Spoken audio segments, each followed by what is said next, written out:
So now you're officially talking to Norwegian students, and I'd Cool. like to introduce you to everybody. So I'm here talking to Scott.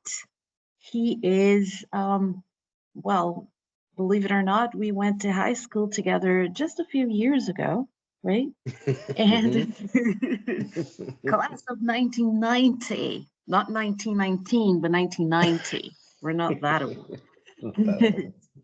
So, Scott is a musician and he has lots of unique experiences that he will be sharing with us today. Can you please talk a little bit about yourself? Sure. I am a musician, like you said. I've been teaching music for since 1988, since we were in high school. I started teaching, and I ran my own music school and studio for a number of years. And now I'm at a music store here in my hometown of Folsom that I've worked in and out of over a number of years. And my studio is now in that shop, and I like it because they're also retail, so they're selling instruments, and we have a constant flow of people that are interested in it. Um, let's see what else. I've got three children. My youngest turned 15 today, so today's her birthday, and I'm out here in California. I've been here my entire life. Um, there's a brief brief history. What do you want to talk about? So, today I'm going to be asking about certain topics that are very relevant. We are recording this interview in 2024, May 2024. So, I would like to ask you about some topics that can be controversial for some people. Mhm. But let's see what you have to say about these topics. So, the first thing I want to ask you is about gun control in the United States and the gun laws. What are your opinions about this? I honestly don't know a lot about the specific laws. I don't own a gun at the moment. I've had in the past. I do consider owning another one at some point. Um, I I agree that there's a lot of weapons that shouldn't be sold to the public. Um, I've had the opportunity to go to a gun range and fire some pretty ridiculous guns, and couldn't believe that it was legal to do so. And they were definitely weapons I would never want to own myself. Um, I think out here, I think having the ability to own a handgun and be able to go through the right training to be able to carry it concealed, because we have that law here. I would know that you have to go through a number of steps to carry a concealed weapon in California. I think that that's a solid right, that we should have, but I think there should be some real strict limits.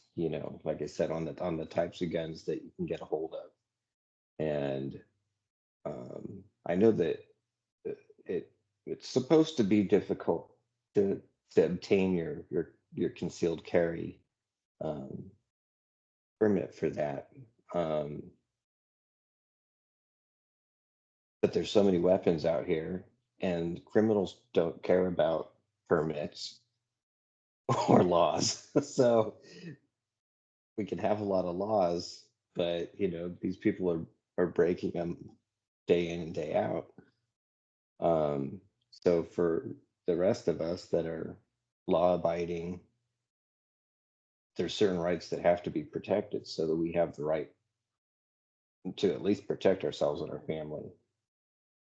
Um, but yeah, it's about where I am on that. Yeah, and when you talk about having rights, this is one of the biggest things about the United States that we hear about a lot is the right to express yourself, the freedom to do things. What do you think Mhm. about this freedom that you have in the US, freedom of speech, for example? What are your stance on that? I think it's absolutely necessary, and I probably, you know, forget a lot of times how it's not the case everywhere.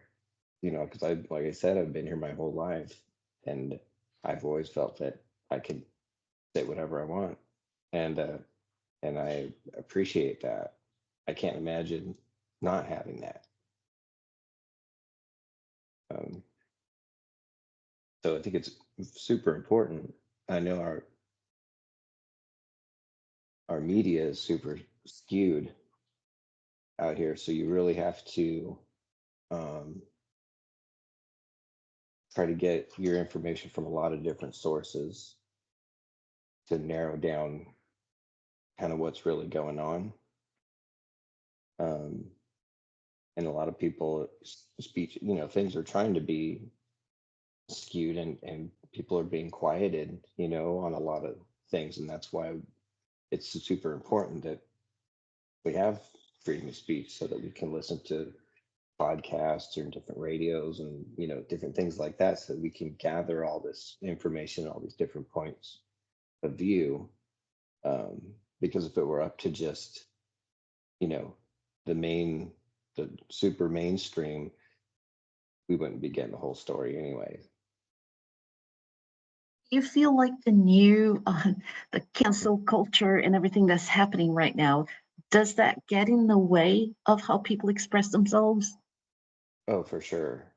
Absolutely. Yeah. They use kind of, you know, fear tactics, scare tactics to keep people in line, So, um, but I am seeing a lot of pushback now, and a lot of outlets where um, people are less scared because we're kind of reminding ourselves that we do have that freedom, and so more people are speaking up and it kind of exposing the lies and stuff like that. And that's crucial.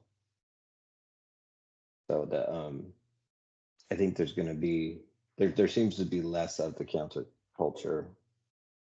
So it seems to be tapering off, at least where from my perspective. What do you think?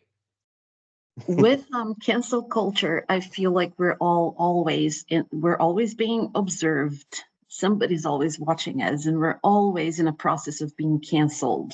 That's the way I feel. With Mm, there's certain things that we cannot say, and I'm teaching kids how to express themselves in English for an English speaking world. And I often tell them there's certain words that you could say 10 years ago that they're off limits now.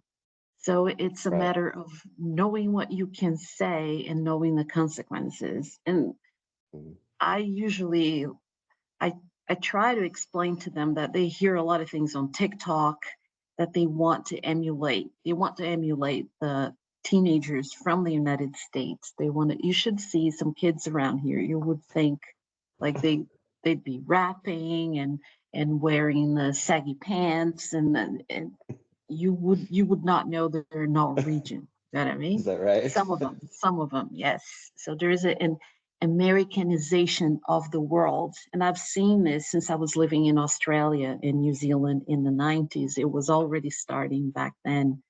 So that's Mm, why we study American studies everywhere. It is a part of world culture, really. That's why I right. have you as a guest speaker. So I want to talk about something rather unfortunate that has been happening in the past few years, where high school shootings have become a trend, unfortunately. When we went to high school, that wasn't heard of. We never had I mean, we had like fire drills and stuff like that, but never have we had something like a drill to what to do in the case of a shooting. So there Right. have been a lot of those.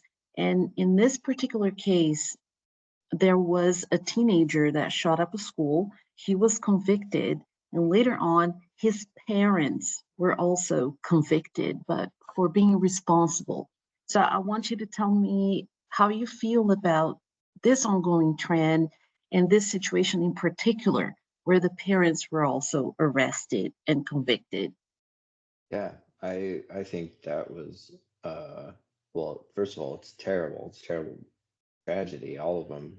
Um, I did hear about this particular case, and uh, that's the right direction, in my opinion, because I mean, I have children. I I'm aware of what they're doing, and I would never let anything like that happen. And so the fact that you know parents have a child in their home that is capable of that and has access to weapons like that. I mean, they have all the control. They have every bit of control of that. And so I think it should absolutely fall on the parents, and if that becomes a trend, like if they start to go after parents that are doing this, I I think that could help curb the trend, don't you think? So Absolutely, absolutely. yeah, And I see a lot of on social media people glamorizing, glorifying killers and their like fan clubs for those yeah, the first ones, the Columbine shooters. They right. they have a following, an online following. So that's part of what we're trying to prevent for the Mhm. future. But so is there, do you feel like in the United States right now, is there an optimism in the air because of the upcoming elections? I I think there is. I mean, I know that's it's we don't have any stellar choices, it seems, I think people seem to be. I don't know. I mean, I don't. It depends on who you talk to, of course. So there's always going to be people freaking out about this candidate or that candidate, but it seems like most of people have a bit of an optimistic view coming into it. They're like, okay, I think we get through this presidential election and things will get things will get a little better, right? I know a lot of people are very disappointed in the last 4 years. Um,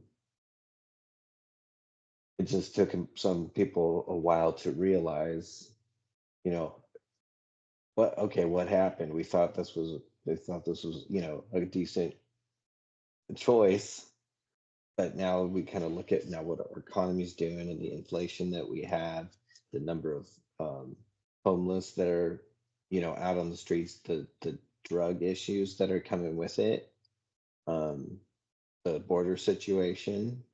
It's a mess. It's a real mess. Um, so I don't know who's going to fix it, but I think, but I think people are hopeful because I feel like we're kind of at a low point right now. So it's got to get better. Somebody's got to come in and, make some changes. So I think that, I think it's generally optimistic. I don't feel like everyone's like, oh no. I think everyone's like, okay, we're coming back, is what it feels like. Do you think, like, connecting everything to what we've been discussing, do you feel like there is a way that politicians can fix what's going on right now? Is there something they can do about gun laws and making people accountable for their actions and creating a better situation to prevent events that have happened? Um, I think that they could do a lot if they focus on it, and I think that's seems to be the biggest. problem is where they're focusing and where they're putting money, and it's there's so many issues right now, um and building proper police forces is super important. They've let a lot of things just kind of slide, and it's made it a real mess. And I think it's all connected because they can't they can't focus on preventing school shootings and stuff and everything because they have all this other chaos happening, and so they're just spread too thin. We had this movement in certain areas where people were defund the police and this sort of thing, right? Terrible idea. I was going to ask you about that. I was going to ask you about that because to me, it's when I heard that at first, I was wondering, what will that look like if they did it, that? it So, looks terrible. It looks like Oregon, and it looks like San Francisco. That's what defunding the police looks like, a mess. So and they've kind of are learning the hard way, and now they're having to change, and they're going to have to fund these areas, and um because it doesn't work. so um you mentioned something in one of your answers to my questions. You mentioned something about the border and what's being done about immigration. I I am an immigrant to this country, to Norway, and mhm. I can relate to everyone that comes in to a country that's not their own, but can also relate to what it does to the country, the some of the burdens that come with that.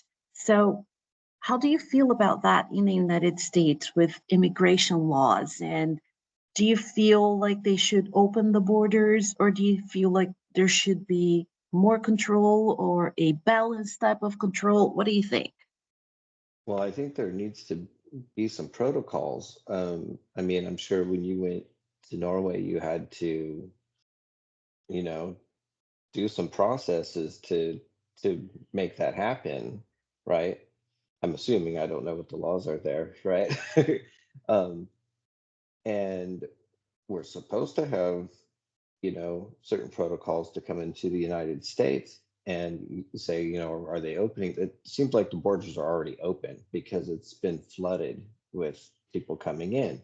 Now, I don't have a problem at all with people immigrating. I mean, that's what the United States was founded on. It was just people coming in. But who are you? What do you plan on doing when you're here? Where will you be staying? There should be some of these things that you know and that doesn't seem to be happening anymore. And there's a lot of people kind of flooding into the country now, um, and I don't think we're getting any background checks on anything. And the cities that they're landing aren't prepared, and so that's why now we have more people on the street. Crime is up. All these things happen because it's too much, and it, it feels like it's a little bit out of control. I think there needs to be some different regulations to, you know, for anyone to go into any other country. I expect there to be certain protocols. I don't think that I could just prance into any country and be welcome. I figure out like, okay, this is why I'm here. This is what I'd like to be doing. Is that okay with you guys? You know, Exactly. So there are right? different types of visas for different countries. I lived in the Uh, United States as a child with my family, so I was in a family reunion visa with my family because my dad was an engineer for General Electric in the 70s. So we lived there for a period of time like that, and I had that visa. And mhm. then when I went back as a teenager to finish high school, I had a student visa. And when I go and visit just to see friends and it's on a tourist visa. So there are different visas that you can have. You can have a green card to stay permanently, or you Mm, can go through the process of naturalization and become a US citizen. And mhm. all of those protocols are in place, but not everyone follows them. People are undocumented, and it's So very that's hard to keep track. right. So that's what's happening. Then so many people are coming in and they're not checking in. They're just coming in and they're undocumented, and there's a whole bunch. Right. So, like I said, I think just everybody needs to follow the protocol. I know that's impossible to ask, but um, I, I I would wish that we had um, a little more control of it, because it just seems we're I don't even know what the numbers are now, but it's a lot. Like just in this past year, I know um, the population has grown like mad. So And that we're not is, prepared. yeah, that is, seems to be a problem. But by the same token, people go, that's why they call them dreamers. They go after the American dream. They want a better life. So you can't, I well, we don't blame can't them. really blame them from No, for I don't. wanting I that. don't. But by the same token, there should be regulations for that. So I've been living in Norway for 22 years now. Oh, I also came on a family reunion visa. Now I have a residence permit, a permanent resident permit. I have the mm, choice of going through the process of naturalization and becoming a Norwegian citizen. But if I do that, I have to give up my Brazilian citizenship. And I don't want to do that because I oh, want to go back to Brazil one day when I want to have like my last few years of my life. I don't want to be freezing. I want to be at the beach. And uh-huh. that's why I don't have a Norwegian passport. I still hold my Brazilian citizenship. Do you, Hmm. what is your ethnicity? Maybe do you have some Norwegian in you? I don't think I do. I think I'm almost entirely British and Irish. And that's it. Nothing too exotic. Have you ever taken one of those DNA tests I to find have. your ethnicity? I have, and I think it's like 98% Great Britain and the rest Irish. I think there was a speck of I can't remember exactly what it was, but it was East Asian, but it was very tiny, just a dot. And that's So, the funny thing because my daughter and I took this ethnicity test, this DNA test, and mhm, I was so surprised when I saw everything. Like first, she thought she was going to be 50% Scandinavian, 50% whatever I am, Brazilian, with all the different uh-huh. indigenous Brazilian, Black Brazilian, but it came out that we're all over the map. Is that There's like right? we have a percentage of this and that. My mom used to tell us, yeah, we're part Italian. I'm like, no, we're not. But and then I just know she's delusional. But then like we're actually a great percentage of our ethnicity, both mine and my daughter's, we have a lot of Italian and Greek, and Wow. it was fascinating to find out. And my Yeah. grandpa was Polish and immigrated to Brazil. Wow. So yeah, so I knew that, and I was expecting some of it in there, but all the Italian, the things that my mom used to say, to find that out, I think it's so fascinating to find out. We're also studying this in Hmm. school. I'm still trying to teach them the difference between citizenship, ethnicity, nationality. They're struggling with these concepts. That's why we're talking about it here, Okay. because Okay. we're talking about, for example, how someone can be American and have a passport from the United States and the citizenship, but they can be ethnically from a completely different country. Right. But they are, so we're, yeah, this is one of the last topics that we're studying. I try to give them an overview of how other people from all walks of life see things. So, do you Hmm. think that's what I want to ask you? What is a true American, in your opinion? Oh, wow.